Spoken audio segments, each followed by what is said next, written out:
37 personnes viennent d'être pendues, 37 jeunes viennent d'être pendus en RDC pour avoir été des Koulouna, entre parenthèses, des bandits.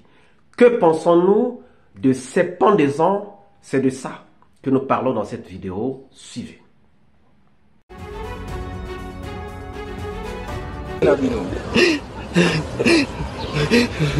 Ilongo baomona awa bakomona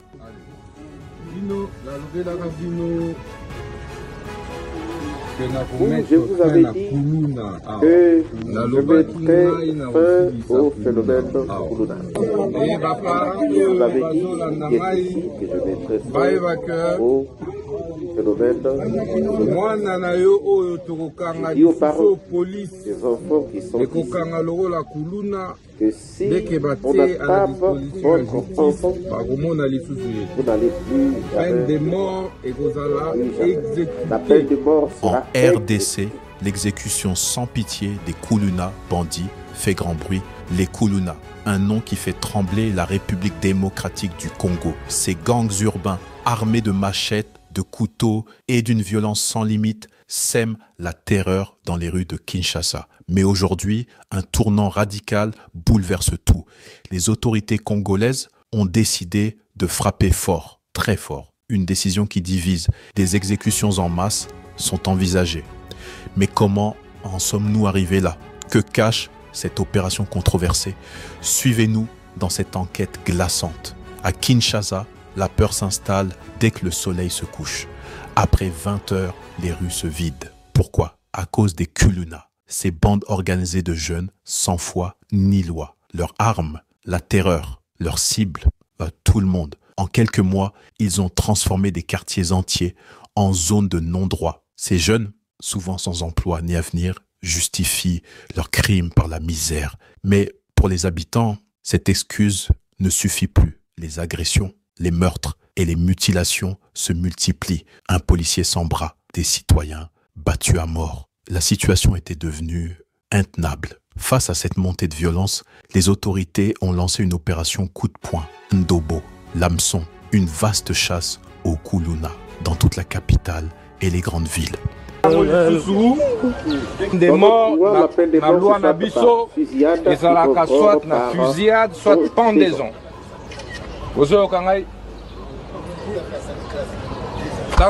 Bonjour, bonsoir. Cela dépend de l'heure à laquelle vous regardez cette vidéo. Bienvenue si vous nous découvrez pour une première fois. Encore un réel plaisir pour nous de venir devant vos écrans vous exposer nos analyses.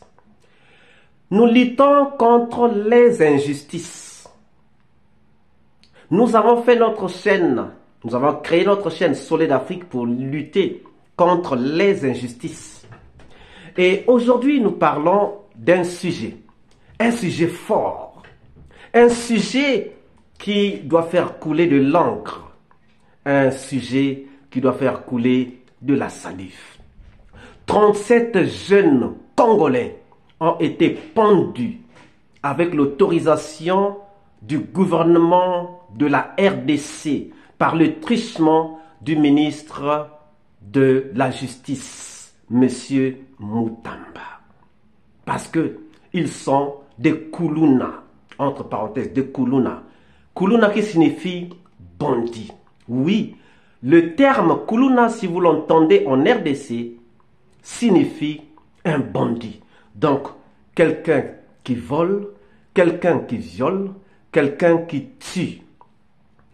Mais il faut savoir qu'il y a des petits Koulouna et il y a des grands Koulouna.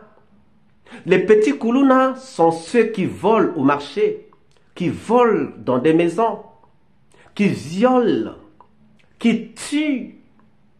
Mais il y a aussi des grands Koulouna qu'on appelle des Koulouna en cravate, qui volent des grosses sommes, l'argent de l'État, et qui tuent, qui font tuer des peuples entiers, qui font tuer des populations entières.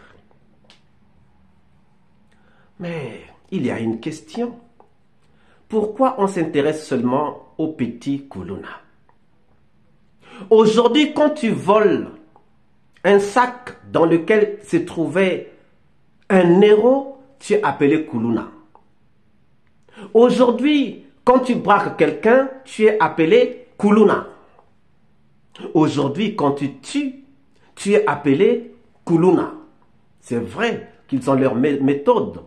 Ils tuent avec des machettes, mais ils tuent. Donc même celui qui a volé un héros est mis dans le sac des Kuluna. Celui qui a influencé, attaqué quelqu'un au coin de la rue est classé dans le sac des Kuluna, les petits Kuluna. Mais il y a aussi des grands Kuluna, ceux qui volent l'argent de l'État. C'est des grands Kuluna, des Kuluna en cravate, des gens qui sont dans des bureaux, bien habillés avec leur cravate, mais qui volent l'argent de l'État, qui détournent l'argent de l'État. C'est des Kuluna en cravate. C'est des Kuluna en cravate. Chers amis, soyons sérieux à un certain moment. Joseph Kizerbo disait que l'Afrique se développera. L'Afrique sera développée, mais par ses propres enfants. Voilà pourquoi chacun des Africains devrait faire des efforts pour que cette Afrique se développe. Afrique, mon Afrique, comme le disait ce grand philosophe. Les Kuluna en cravate sont libres. En RDC, il y a quelques années, il y a eu un procès, le procès des 100 jours. Quand le président Félix Tshisekedi arrive au pouvoir, il fait un programme de 100 jours pour faire certaines réalisations, pour montrer qu'il était venu pour faire du bien. Mais tous les milliards de ces 100 jours ont été volés, détournés. Et dans le procès, il y avait le directeur de cabinet de Félix Tshisekedi, Monsieur Vital Kamerhe, qui a été condamné et qui a été par la suite libéré pour devenir ministre des Finances, aujourd'hui président de l'Assemblée. Est-ce qu'on a mis la lumière sur la disparition de ces milliards? Pourquoi, avant d'avoir éclairci le problème, on le fait sortir de prison, on le nomme ministre des Finances? Quelqu'un qui est passé dans un tel procès, on le fait sortir de prison, on le nomme ministre des Finances.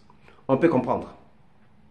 Mais c'est parce que c'est Vital Kamerhe qui avait fait signer à Félix Tshisekedi le pacte avec Joseph Kabila pour qu'il prenne le pouvoir, même s'il n'avait pas gagné les élections. Donc, il y avait aussi un pacte entre les deux. Ne me laisse pas en prison. Et même pendant le procès, Vital Kamerhe menaçait. Ses propos faisaient toujours recours au président de la République. C'est comme si il n'était que directeur de cabinet, donc il n'avait pas de pouvoir pour détourner cette somme-là. Il voulait dire quoi? Il voulait dire que c'est le président qui est à la tête. C'était des menaces pour lui dire, attention, si tu me laisses en prison, je dirai toute la vérité. Et c'est sûrement pour ça que Félix Tshisekedi va donc le libérer de prison pour le nommer ministre des Finances. Et aujourd'hui, il est président de l'Assemblée de la RDC. Chers amis, soyons sérieux. Soyons sérieux. Il y a des petits Kuluna, il y a des grands Kuluna. On tue les petits Kuluna, on laisse en liberté les grands Kuluna, les Kuluna en cravate. Même le ministre Mutamba,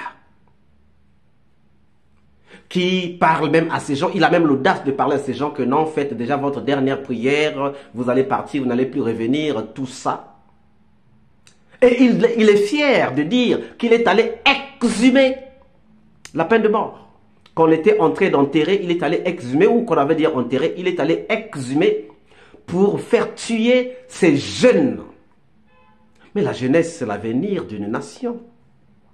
Il faut se poser la question de savoir pourquoi ces jeunes sont en train de voler, pourquoi ces jeunes sont en train de braquer, pourquoi ces jeunes sont en train de tuer. S'ils avaient du travail, allaient-ils le faire? Si ces jeunes avaient du travail, allaient-ils être des Koulouna? La responsabilité, il faut aussi la partager. On attaque seulement les parents de ces jeunes, mais on n'attaque pas l'État. Pourquoi? Pourquoi on attaque seulement les parents de ces jeunes-là? Pourquoi on n'attaque pas l'État? L'État est responsable en grande partie, ou en première partie, en première instance, de cette débauche de la jeunesse qui fait que ces jeunes deviennent des Koulouna. Mais ça, on ne les reconnaît pas. Et le ministre Moutamba vient nous dire que non, faites votre prière, je suis allé exhumer la peine de mort.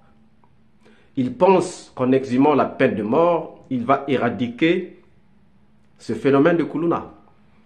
Il pense qu'en tuant ces jeunes, il va éradiquer ce phénomène de Koulouna. Mais si ça c'est éradiqué, qu'est-ce qu'on a fait pour éradiquer ceux qui volent des milliards de l'État congolais? Mais même, lui-même, le ministre Moutamba, n'est-il pas un Koulouna en cravate? Pourquoi nous le disons?